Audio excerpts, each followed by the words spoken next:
Un projet de loi qui arrive à point nommé, il faut bien le dire, après la décision du tribunal administratif qui a jugé l'État responsable de manquements dans la lutte contre le réchauffement climatique.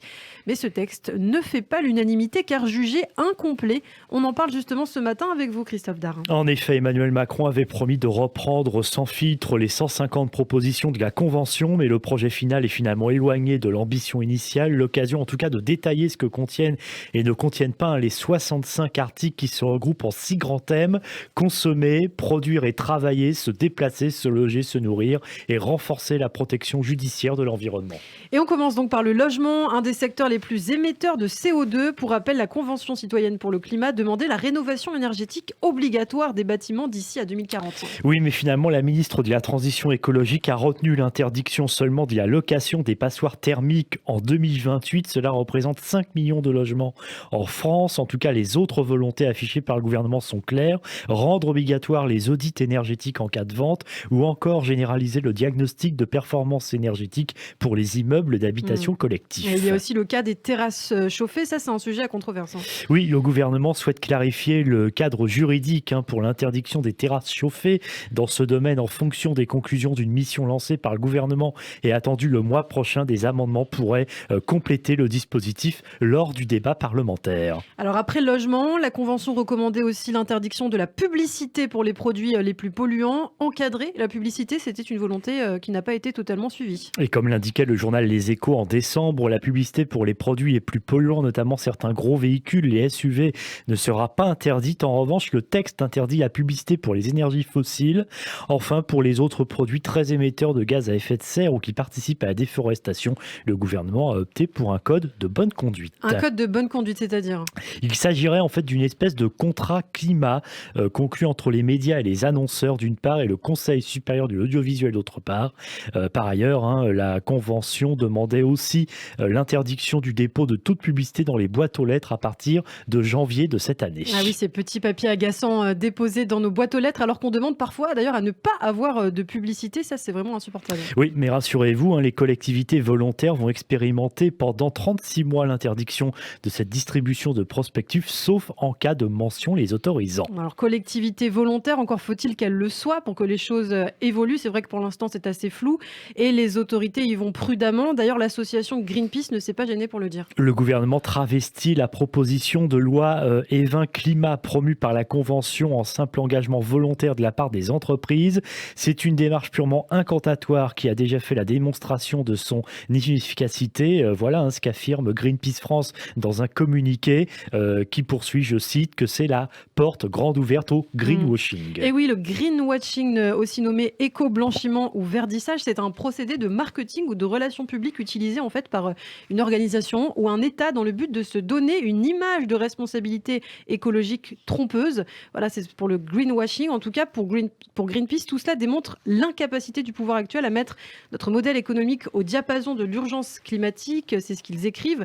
Qu'en est-il des transports qui sont quand même le premier secteur émetteur en France ? Eh bien, effectivement, sur ce dossier, le projet de loi fixe un objectif de fin des ventes des véhicules thermiques et plus émetteurs en 2030, soit 5 ans plus tard que les préconisations de la Convention. Le texte décale aussi de 3 ans à 2023 l'entrée en vigueur de la réduction de l'avantage fiscal sur le gazole pour les poids lourds. Et le projet de loi instaure également l'obligation de mise en place de zones à faible émission aux agglomérations de plus de 150 000 habitants, ce qui limiterait la circulation de certains véhicules d'ici au 31 décembre 2024. On n'y est pas encore.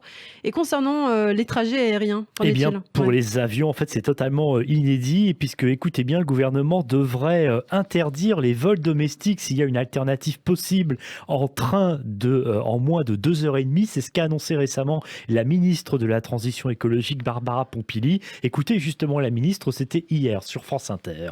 Ce qu'on veut, encore une fois, c'est donner des possibilités alternatives. Là où il y a des trains qui peuvent arriver directement dans des gares TGV qui sont dans les aéroports, là on se dit il y a moyen de mettre en place ce qu'on appelle l'intermodalité.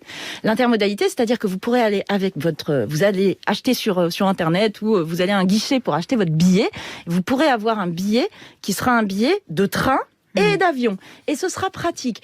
Voilà, on l'entendait, la ministre de la Transition écologique, Barbara Pompili. Alors, dans cette loi, il y a aussi la limitation de l'artificialisation des sols, Christophe. Oui, pour réduire l'étalement urbain qui se fait au détriment de terres agricoles et des espaces naturels, le projet de loi prévoit de diviser par 2 le rythme de cette artificialisation. Le gouvernement souhaite aussi interdire l'implantation de nouveaux centres commerciaux sur des espaces Ah naturels. oui, ça c'est important. Et puis enfin, 2 derniers projets. D'abord, la favorisation d'une alimentation plus végétale, c'est-à-dire ce que les Français vont trouver dans leur assiette. Et oui, c'est très important. La Convention qui souhaitait que l'ensemble de la restauration collective publique propose dès janvier 2022 un choix végétarien quotidien. Et bien, cette proposition deviendra, dès la promulgation de la loi, une expérimentation de 2 ans sur la base du volontariat. En revanche, aucune trace d'échec alimentaire pour aider les moins favorisés à se tourner vers une alimentation durable.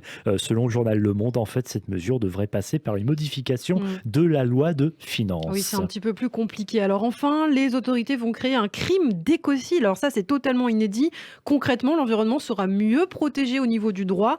Un délit d'écocide, donc selon les termes de Barbara Pompili, mais aussi du ministre de la Justice, Éric Dupond-Moretti. De quoi s'agit-il exactement ? Eh bien, en fait, cette appellation regroupe en réalité 2 délits. Le gouvernement veut d'abord créer un délit général de pollution dont les sanctions seront modulées selon le degré d'intentionnalité de l'auteur. Les peines encourues vont de 3 ans d'emprisonnement à 10 ans, selon qu'on est en présence d'une infraction d'imprudence, d'une violation manifestement délibérée, d'une obligation et la plus lourde, d'une infraction intentionnelle. Et on imagine que le gouvernement va frapper au portefeuille des Français. Et oui, en ce qui concerne les amendes, le gouvernement les veut particulièrement dissuasives. Elles vont de 375 000 € à 4,5 millions d'euros. Et oui, donc il faut faire attention à l'environnement. Ça bouge du côté des autorités françaises. Merci Christophe Dard d'avoir contribué à ce billet très intéressant sur la loi climat résilience dont on aura l'occasion de reparler sur Radio J.